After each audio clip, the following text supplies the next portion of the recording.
Hello everybody! I want to make an amazing exercise today. We're going to do an amazing technique that is a very advanced technique that Professor Buchardek did in this video.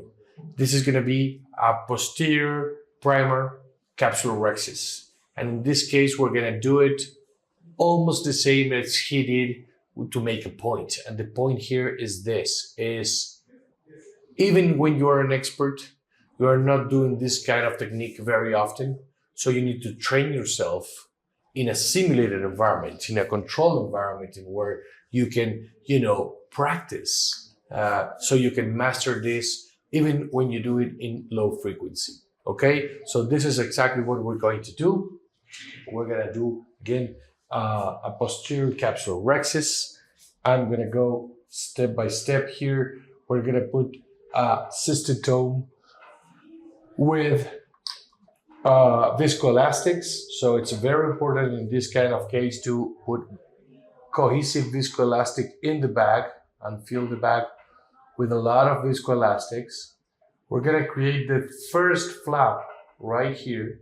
We're going to go deep. You need to verticalize the instrument. And then I'm going to try to create that flap parallel to the iris.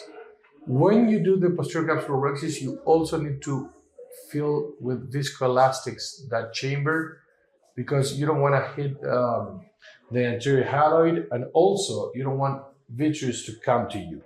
Okay?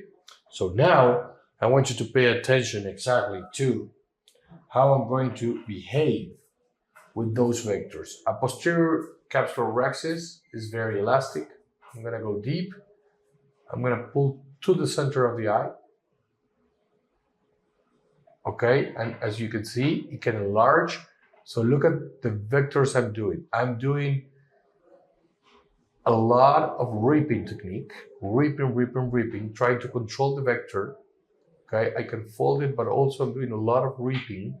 I really want to control the size, and so, as you can see, if I'm not reaping strongly, the vector can go to the periphery. Okay,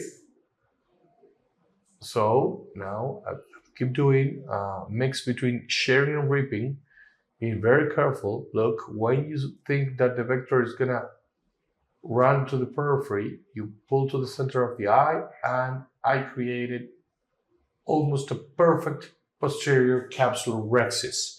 So what I did here is I'm preventing the posterior capsule to get opaque in the postoperative, but also in pediatric cataracts is very important, because sometimes you need to manage that even with an anterior vitrectomy.